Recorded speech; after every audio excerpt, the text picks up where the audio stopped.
रोबीली काया, न व्यवस्थित कपड़े, बस घुटने भर की धोती, गोल फ्रेम की साधारण चश्मा और हाथ में छड़ी।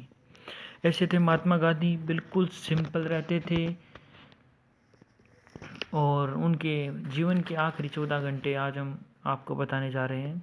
हर दिन की तरह गांधी जी सुबह भी 3:30 बजे उठे।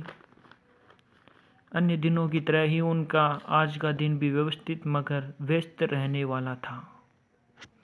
जगने के बाद उन्होंने दांतों से दांत साफ किए और प्रातःकालीन प्रार्थना की। इसके बाद वह अपने कमरे में आकर गद्दे में बैठ गए। मनु ने उनके कमरों में पैरों में कंबल डाल दिया। बाहर अभी काफ़ी अंधेरा था मगर गांधी जी की दिनचर्या शुरू हो चुकी थी। उन्होंने सबसे पहले पिछली रात को लिखे गए कांग्रेस के संविधान के मसौदे को ठीक किया। यह दस्तावेज ही उनकी अंतिम वसीयत और वक्तव्य हैं। करीब 4:45 बजे उन्होंने नींबू शहद वाले एक गिलास गुनगुने पानी का सेवन किया। फिर 1 घंटे बाद रोज़ की तरह एक संतरे का जूस पिया। अब तक उन्हें कई जगह घंटे हो चुके थे। इस वजह से थकान महसूस कर रहे थे, इसलिए आधे घंटे से सो गए।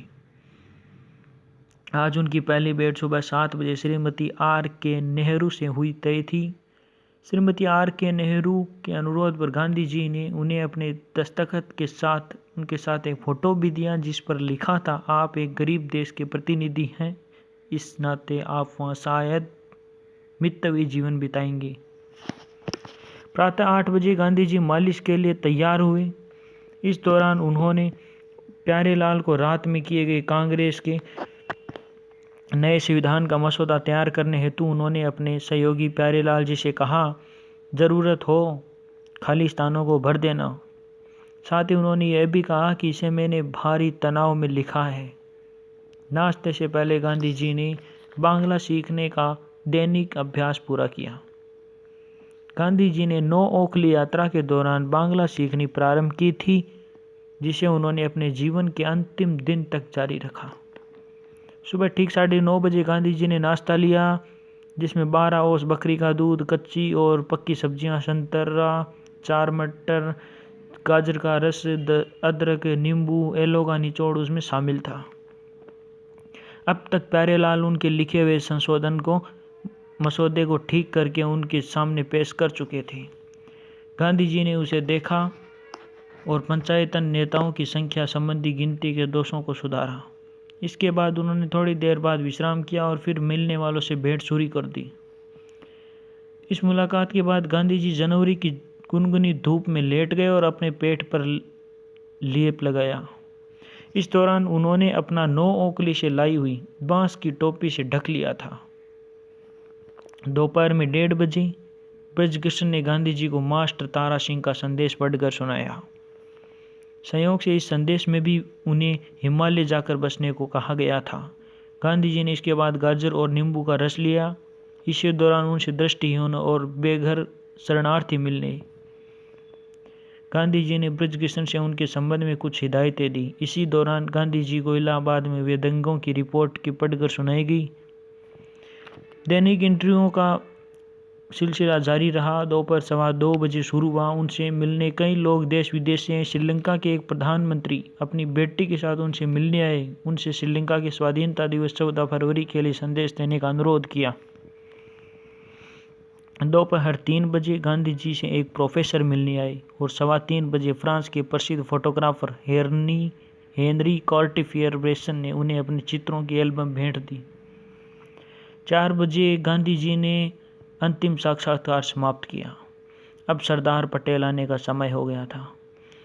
गांधी जी सरदार पटेल तथा सचिव मणिबेन के साथ आए। सरदार और गांधी जी विचार विमर्श करने लगे। उनकी पोती आभा 4:30 बजे उनका अंतिम भोजन लेकर आई। उसमें बकरी का दूध, पक्की तथा कच्ची सब्जियां तथा संतरे, अदरक, नींबू, मक्खन, एलोवेरा का जूस था। कमरे के फर्श में बैठकर गांधी जी ने अपना अंतिम भोजन लिया और इस दौरान सरदार पटेल के साथ बातचीत भी जारी की। कुछ देर बाद कमरे में आभा आई और गांधी जी को घड़ी दिखाई। घड़ी में 5 बज रहे थे। गांधी जी उठे और अपनी चप्पलें पहनी। अपनी 2 लाठियों मनु और आभा के साथ दरवाजे से शाम के धुंधले में बाहर निकल आए। इस समय उन्होंने गरम शॉल ओढ़ रखी थी। गरम आभा और मनु के साथ वे अपने प्रार्थना स्थल की ओर बढ़ रहे थे। सीढ़ियों पर पहुंचकर गांधी जी ने बाहर खड़ी भीड़ को देखकर अभिवादन किया और सदा की तरह लोगों ने उनके लिए रास्ता बनाया। गांधी जी से 2-4 कदम आगे पहुंचे ही होंगे कि एक व्यक्ति हाथ जोड़े हुए भीड़ को ठेलता हुआ उनके नज़दीक पहुंचा। उसके जुड़े हाथों में एक छोटी सी विदेशी बेरेटा पिस्तौल छिपी हुई थी। वह शख्स झुका और गांधी से बोला, नमस्ते गांधी जी। प्रत्युत्तर में गांधी जी ने हाथ जोड़े। इस पर वह बापू के पैरों की तरफ झुका और मनु को लगा कि वह गांधी जी के पैर छूना चाहता है और गांधी जी को यह पसंद नहीं था। इसलिए मनु ने उससे कहा कि भाई, बापू को पहले ही प्रार्थना के लिए देर हो गई है, आप उन्हें परेशान न करें। उस व्यक्ति ने बाएं हाथ से मौन को जरूर कर धक्का दिया, जिस कारण मनु के हाथ से वो सभी चीज़ें नीचे गिर गई जो उन्होंने ले रखी थी। पूजा की माला गिर जाने पर जैसे ही मनु उसे उठाने के लिए खड़ी होने की कोशिश की कि वातावरण की शांति को भेदती हुई दाएं दाएं दाएं करती 3 गोलियां पूरे माहौल को स्तब्ध कर गई। नाथूराम गोडसे ने गांधी जी के शरीर में 3 गोलियां उतार दी थी।